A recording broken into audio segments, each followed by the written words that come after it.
That's quite a few. You guys have got to forgive me because we've been together now for about 3 months, 2 hours a week on managing portfolios, which is one of the offerings, I think, from Amgad as an added value thing. I'd obviously encourage anyone, if you enjoyed today's session, sign up for the next delivery slot. But those that with me, obviously I know your names, I don't know your faces. Because for 12 weeks I've had like 2 or 3 people's faces on the slide and I can't see anyone else. So, but we have an hour and that's it. I just want to go back a bit. It's about 20 years ago that the APM, someone in the APM said, look, we need to do something about benefits. And we want to set up a SIG, a specific interest group. And APM said, well, you can, but first of all, you've got to hold a meeting to show there's some interest. Because if it's just like 4 guys in a phone box, we don't want to support it. So Deloitte's, this was Peter Glynn, was the guy behind the idea. Peter Glynn was working for Deloitte's at the time. And so we got the Deloitte's London offices for the initial meeting of the APM Benefits Management SIG, and it's still going today. And they asked me to speak at that inaugural meeting, and I did the opening talk, and I sat down, and it's like theatre style, like a cinema, with the only light was on the stage. And so I sat down in the front row, and the next guy came on, and he said, look, we've all been listening to Steve, but see, what we need are more benefits management specialists. And I put my hand up, and I said, that's the last thing we need. I said, I'm sick of getting emails from people saying, hi, my name is Dave, and I'm a benefits management specialist. And out of the darkness behind me, wait a minute, let me finish the joke, the story. And I promise you, this is all true. Out of the darkness behind me came this voice. My name is Dave, and I am a benefits management specialist. And it was David Waller, who Merv will probably know, and he's a good guy, nice guy. And he can list, the hundreds of projects he's worked on that have failed. Yeah? We don't need specialists. My job, if you need a specialist, an hour wouldn't suffice, but an hour will suffice. So problems, causes, solutions. Takeaway number 1, in any area if you're working on, what's the problem we're trying to solve? We tend to jump to solutions as a species, particularly IT. I'm doing some work on AI at the moment. It's the same issue. As long as we call it AI, then people will invest. That's what happened with digitalization. And so, Steve, we want you to design a course on digitalization, governance of,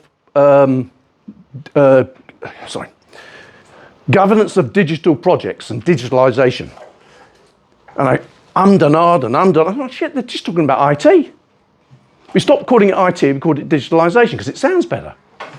And now it's AI, but it's the same sort of problems that we face. So problems, causes, solutions. The start point. That's what I've been saying for 20 odd years. The reason we invest shareholders or taxpayers' money is to realize benefits, to make things better. Yeah? If it's your own money, you can do what you like with it. But it's not your money. It's shareholders or taxpayers' money. And so we should be able to not only have some confidence that we will make things better and some confidence that we actually do so in practice. What are benefits? Lots of words, but just hang on to this. What's the benefit? It's a measurable improvement. What's the benefit? Absolutely. You don't even need to make notes. You'll have the slides at the end. It's a measurable improvement. Sometimes people say, oh, but Steve, these benefits, they're so difficult to measure. And I say, yeah, but you didn't tell me that in the business case, did you? You said, give us 100 and we'll give you 120. I've given you the 100, now give me the 120. It's not optional. So it's a measurable improvement. And sometimes we get these people, they talk about intangible benefits, benefits that you can't measure. Well, then by definition, they're not a benefit. But more to the point, Kaplan and Norton, they're the balanced scorecard guys. They said, if you say you can't measure it, you're not trying hard enough. The Office of National Statistics measured national well-being, yeah? Because David Cameron told them to. Yeah? If you can measure national well-being, you can measure the benefits, the measurable improvements that arise from your projects. Yeah? And that's the bottom line. So it's a measurable improvement. But someone receives that improvement. So it's a measurable improvement to someone. That's the second point, really important point. So it's a measurable improvement to someone, but then fundamentally, it needs to be linked to objectives. Okay, so hang on to those three things. What's the benefit? Measurable improvement to someone that delivers a strategic contribution. It's a contribution to objectives, strategic or whatever. But, can we get rid of that? Get rid of that at the top. It's bugging me. Oh, maybe not. Maybe. Don't. Hide it. Yeah, Yeah, you can drag it in and move it right the way down. just drag it away. But I say, the track record isn't good. And leave it, don't worry. I don't know what to do. No, leave. So the track record isn't good. In fact, the track record stinks. Professor Bent Flupia, University of Oxford, according to his statistics, if you want to say how many the big important stuff, big complex stuff, how many are delivered on time to budget and realise the benefits they were set up to deliver, 0.5%. That's 1 in 200. That means 199 out of 200 don't. Yeah? Holy Mary. And you might say, well, sometimes they're down and sometimes they're up. No, the empirical research is overwhelming. They overspend, underdeliver, and come in late. Now, I don't think that can be the whole truth. Because in reality, when you get up in the mornings, our roads are working, more or less. The trains run on time, more or less. You go into the bank and ask for your money back. Yeah? Normally the bank, unless NatWest or whatever, but there's always an exception. But broadly speaking, things work. But nevertheless, things aren't as good as perhaps they could have been. And Hazlitt was an essayist, and Hazlitt said, man is the only animal that laughs and cries, because he's the only, or she's the only animal that knows the difference between what is and what could have been. And it's that opportunity cost. The NHS, Connecting for Health, National Programme for IT, spent or lost 10 billion. I want to ban the word billion. That's 10,000 million pounds of NHS money. What prison does the programme director reside in? It's probably got a really nice house, to be fair. He went to Australia, actually. Yeah, got a job in Australia. I kid you not. But if you claim 120 quid on the social to feed your kids because you haven't got any money, what do to you?